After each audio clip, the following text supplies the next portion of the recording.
Well, hello there, and welcome to my kitchen table. In one of my earlier videos, I said one of the things that I wanted to do with this channel is to put up a series on the book of Revelation. Now, this series is not simply an overview of this much misunderstood book. Rather, it's an in-depth study in which we look into the meanings of the words which the Apostle John used to write it. And because of this approach, putting this series on video from the very beginning will not be an easy task. So, at the encouragement of some, I will be recording the series lessons as I teach them on Sunday mornings. Of course, this means viewers will, as of now, get to see the series from where we are now rather than from the very beginning. As time and opportunity allows, I will work on putting the earlier lessons onto video, as well as continuing to work on other topics. In this first video, recorded with the class, we discuss a homework assignment that was given to them, and that assignment was to determine who is being written about in Revelation 7, 1 through 8, and what is their purpose. I hope you will watch, enjoy, and learn from this series.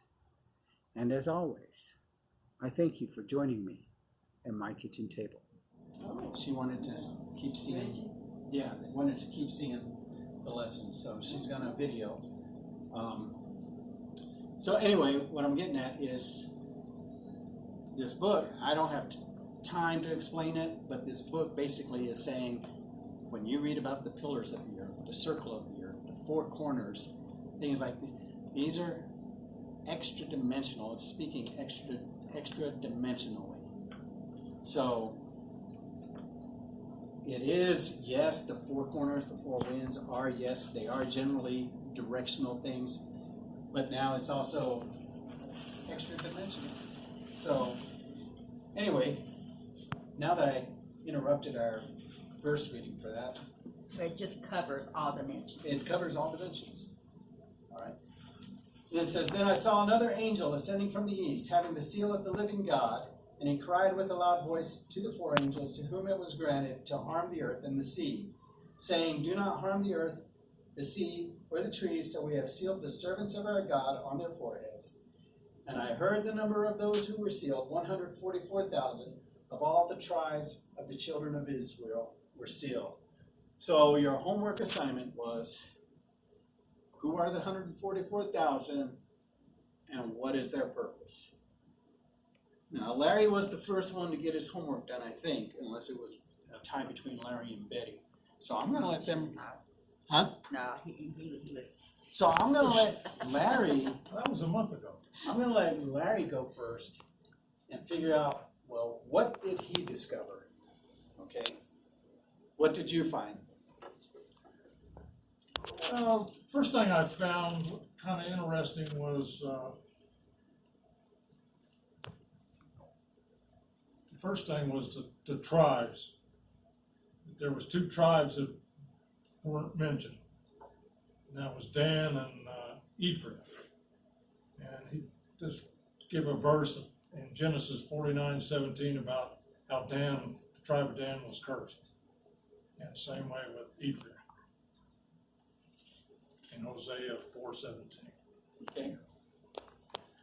So then another interesting thing that this guy brought out was the order in which these 12 tribes were mentioned.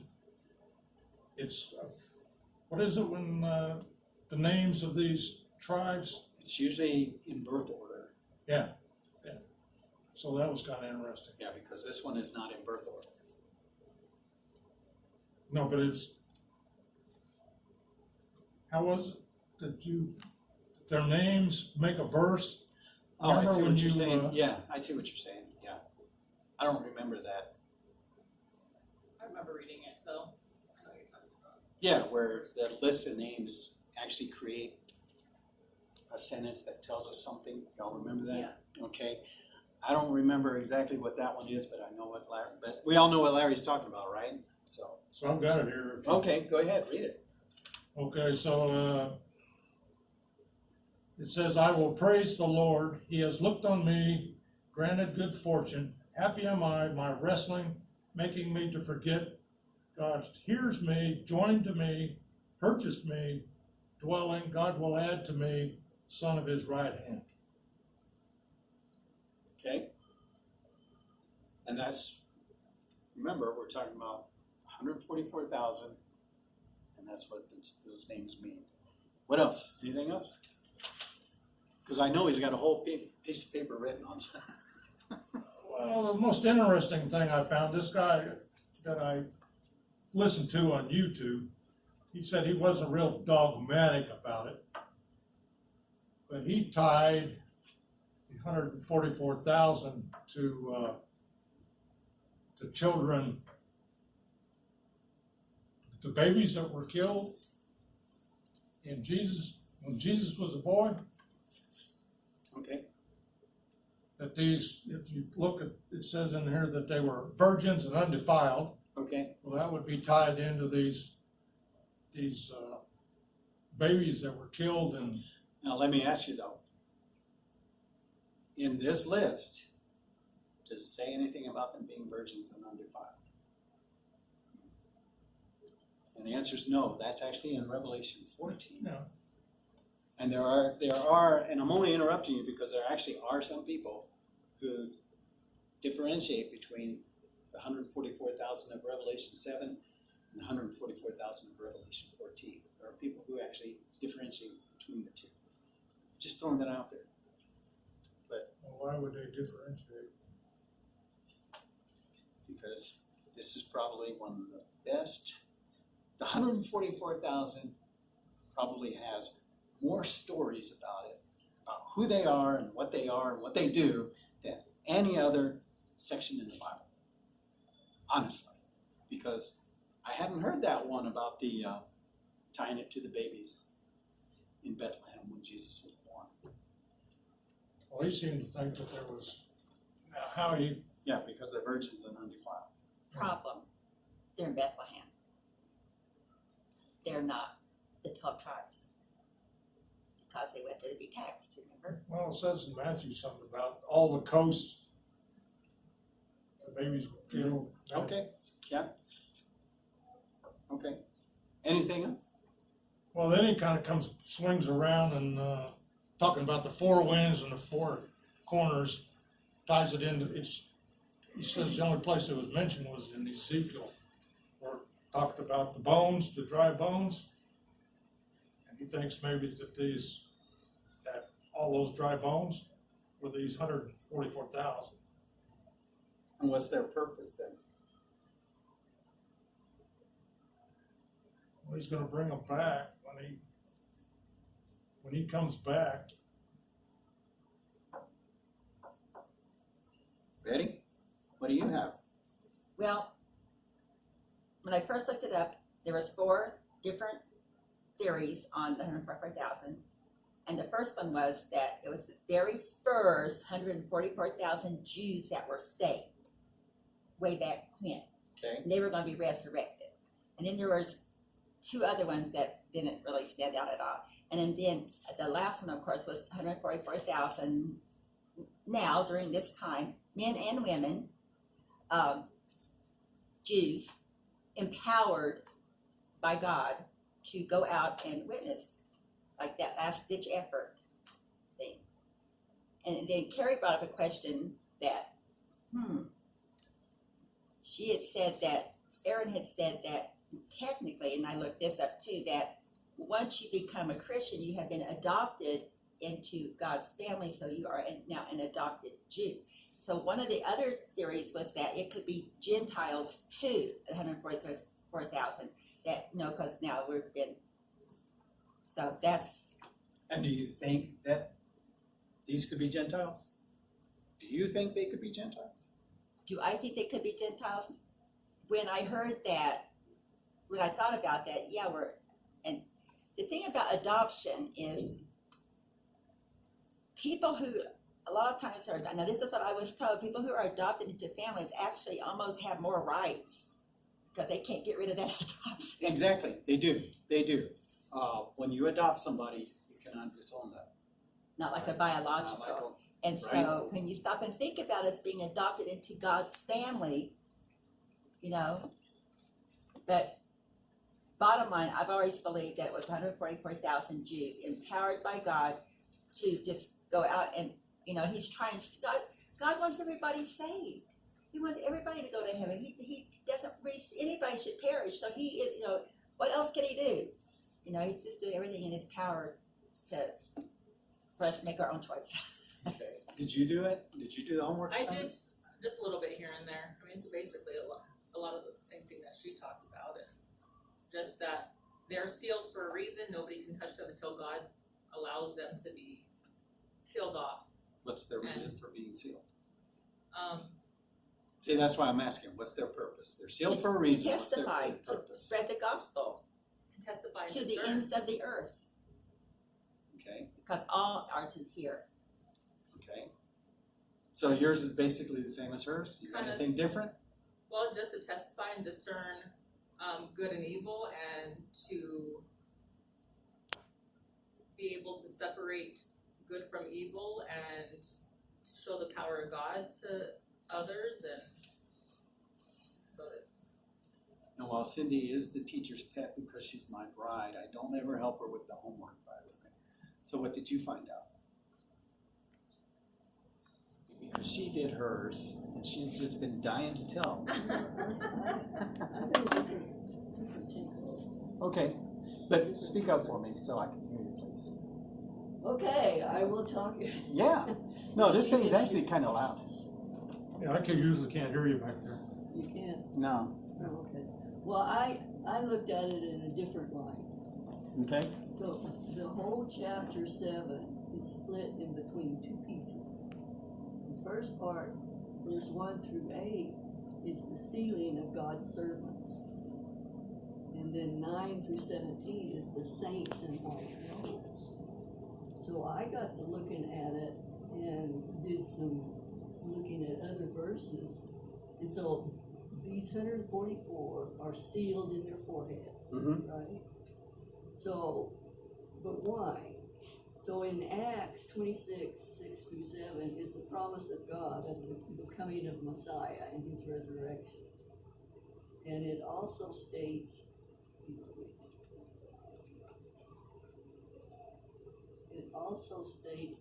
that these were waiting for the Messiah as they served day and night the Lord God.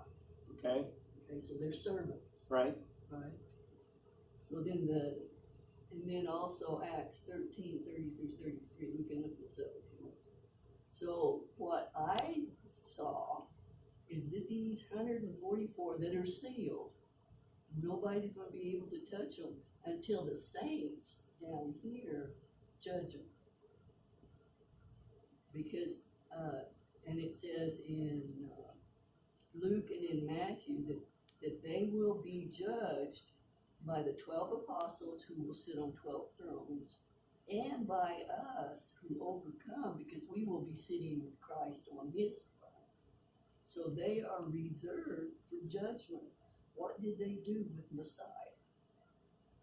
That's the way I saw it. okay. And they're sealed and reserved. So, how do you think they'll be judged? I mean, if they're sealed by God, but they're gonna be judged, Sealed for judgment. are they sealed for judgment? Yes. But you're looking at Acts, and it says sealed, Acts 26, 6 through 7 is the promise. Acts what? 26. Acts 26, 6 through 7? And now I stand and am judged for the hope of the promise made of God unto our fathers. This is Paul being tried for Agrippa. Mm-hmm. And unto which promise our 12 tribes instantly or continuously serving God day and night hope to come, for which hope's sake, King Agrippa, I am accused with the Jews. And then in 13,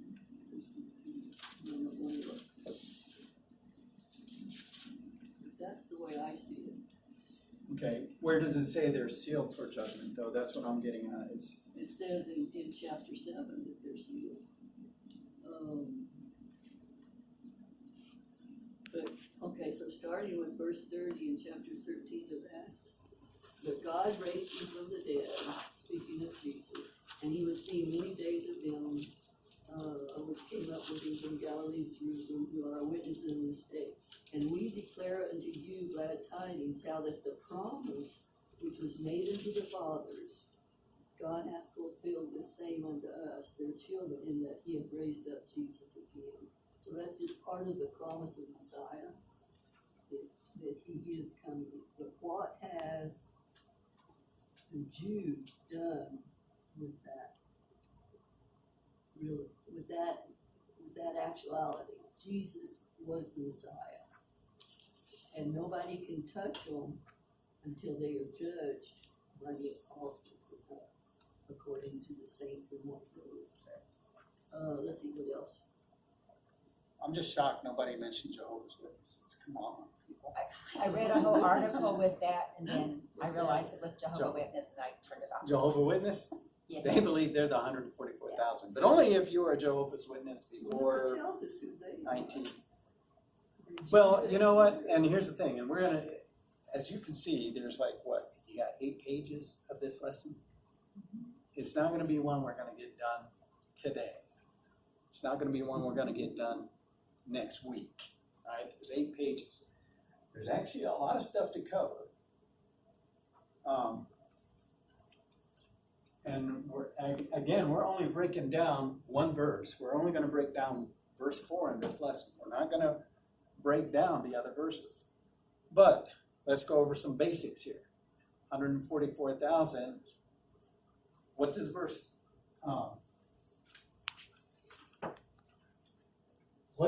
say? Verse 3 says, "We have sealed the servants of our God on their foreheads." Verse 4 says, "And I heard the number of those who were sealed, 144,000 of all the tribes of the children of Israel were sealed." Okay, so we can pretty much safely say these are Israelites. If you want confirmation, read the next 4 verses. It's pretty clear. Now, that might seem simple to us, but especially if someone is coming out of Jehovah's Witness, they're going to struggle with that. But believe it or not, the majority of the Christian world believes that this is more of a euphemism for the church. Okay? The overwhelming majority of the church around the world believes that this is speaking of the church, not of Israel. Okay. Where did they get that? I don't see that. Again, it goes back to, a lot of this goes back to replacement theology. The church has replaced Israel. All promises to Israel now belong to the church. And a lot of churches went into that. And then there are churches that went into it, but then they kind of backed off. And it's not their official doctrine, but they still kind of sort of follow along into it. All right, your Catholic churches, all right, they really pushed that, but then they backed off. Their official doctrine is no, Israel was not replaced by the church. Israel has their own promises that belong to them, but yet they still, I've told y'all before, I have an Orthodox study Bible that I read. And so many of the study notes in there, you can see that replacement theology in there. But every once in a while, they will reaffirm that Israel has their own promises from God. But then they constantly throughout will say, this identifies the church. This is the church. This is the church. So that's how and then you have a lot of them. Lutherans are one, because Martin Luther is one that started it. All right? They think that this is the church. They think that the church replaced Israel. Martin Luther tried to witness to the Jews there where he was in Germany, they rejected it. And instead of, backing off, because he was going at it hard, instead of backing off and trying a different tact or anything like that, he got mad. And he just said the Jews are all going to hell. They don't belong to God anymore. Blah, blah, blah. Like I said, if you actually read a lot of Martin Luther's writings and stuff like that, it will shock you because the Protestant world holds him up so high and breaking away from the Catholic Church for the reasons that he broke away from the Catholic Church. That was a good thing,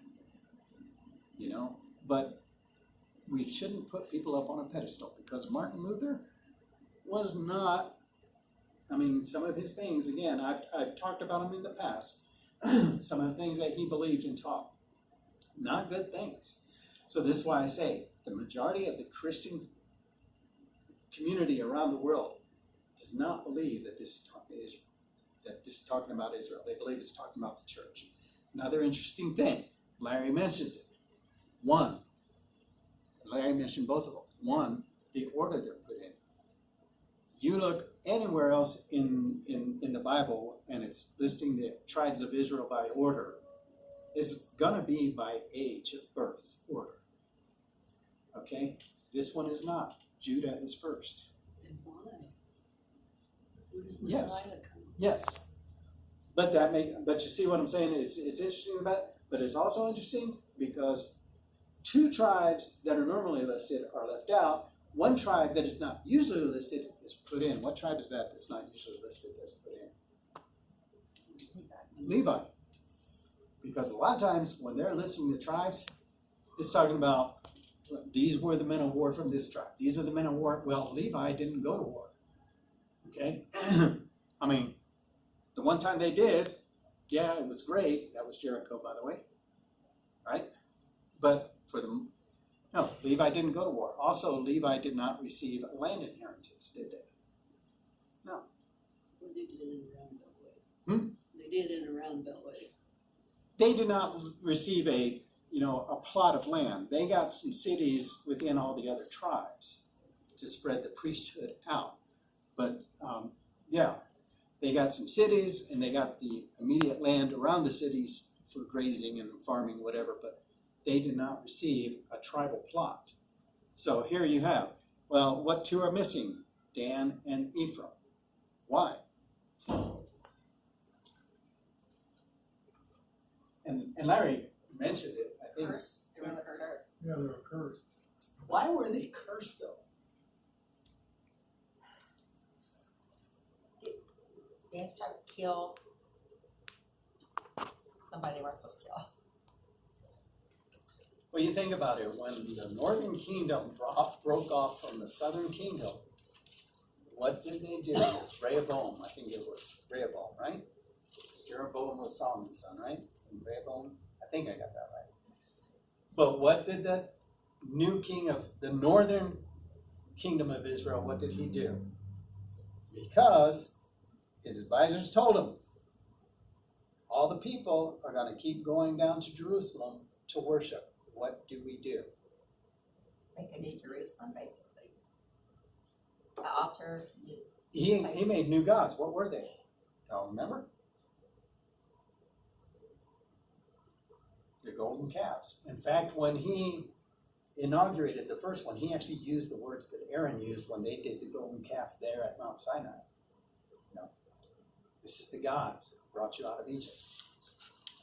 Use those same words. Where did he put them? Well, one was actually in Dan, in the north part of the country, and one was in Ephraim, the southern part of the country. These are the two tribes that God is saying, you led my people away. You led my people away from me. Okay?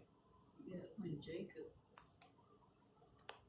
blessed his sons, he said, Dan shall judge his people as one of the tribes of Israel. Mm-hmm. There's a lot of the Bible that there's no way that we're going to understand it now. And always remember that God says, my ways are not your ways, my thoughts are not your thoughts. And you can't even approach me with, you can't can't try and logic this out or reason this out because my ways are not your ways. Okay? But here at the end, what two tribes are not listed? Dan and Ephraim. You have Joseph listed, where Joseph's usually not listed because Ephraim and Manasseh are listed. Okay. So Manasseh is listed. So just a little something to get us going here. I wanted everybody to have a chance to share their homework and find out what y'all have come up with. But there actually is a place, and this will be in the lesson, but if y'all want to find out ahead of time, you can do another homework assignment and you can cheat a little bit. There's a place in the Old Testament that tells us who these 144,000 are and what their purpose is. And like I said, we're going to have it. Now, if you look up 144,000, you're not going to find it. Okay? So, if you want a hint, I can give you a hint. You want a hint? Ezekiel. Look in Ezekiel. Ezekiel will tell you who they are and why. They're there. Okay? And we're going to cover that. Now, one thing that Betty mentioned, and I guess Carrie agreed with because she said they were both basically the same. But, and again, this is going to be in the lesson, and we'll deal with it a little bit more fully when we start the lesson. We'll start the lesson next week. Is what is their purpose? And so many think that their purpose is to evangelize the world. Here again, I will refer you back to Ezekiel and see what their purpose actually is. Let me ask you this, because a lot of people, especially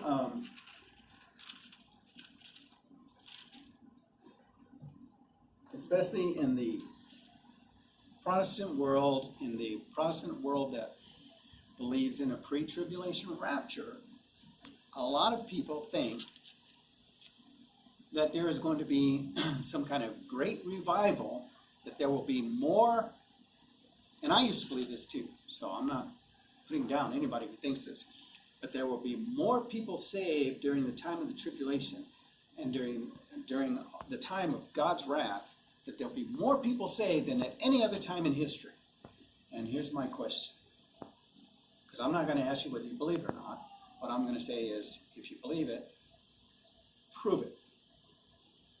Where does it say that?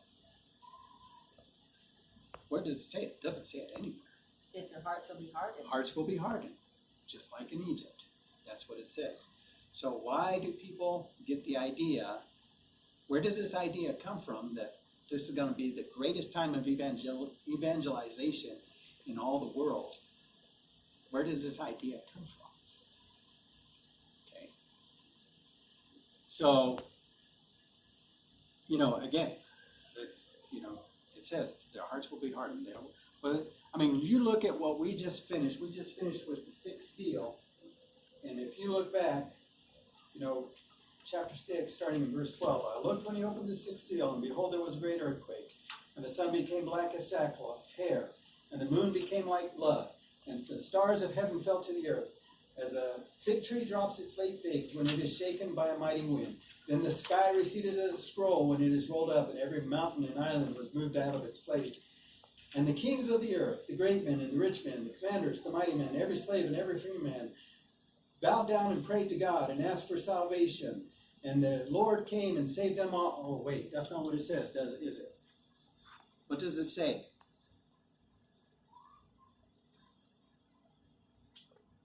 It says, hid themselves in the caves and in the rocks of the mountains, and said to the mountains and rocks, fall on us and hide us from the face of him who sits on the throne and from the wrath of the Lamb. For the great day of his wrath has come, and who is able to stand? See, it doesn't say anybody turn to God, does it? So, why do we have this idea that this is going to be the greatest time of revival, evangelization? in all of Earth's history. And this is part of the reason why we're taking this lesson so slowly and going, sometimes literally word by word. Well, I shouldn't say sometimes, I guess that's the majority of our lesson. That's why it's taking us so long. Going literally word by word so that we can debunk things like this. It's not going to be the time of the greatest evangelization the world has ever known. People are going to be turning from God. And in fact, later on we'll read, not in this chapter, but later on we'll read, anyone who receives the mark of the beast, what? That's it. That's it. Their fate is sealed. They no longer get a choice. They have made their choice, and that choice is final. Okay? So where do we get this? And see, this is why I used to love the Left Behind series book, but then you start reading it and you read, and, one of them gets marked. Oh, but it's an accident. He didn't do it intentionally. He was forced to do it. Well, that's not what Scripture says. But see, there's so much doctrine based on these novels. And then these novels are also based on doctrine, but, it's kind of a self-feeding circular thing that comes out of this stuff. So that's why we're going through this for so long.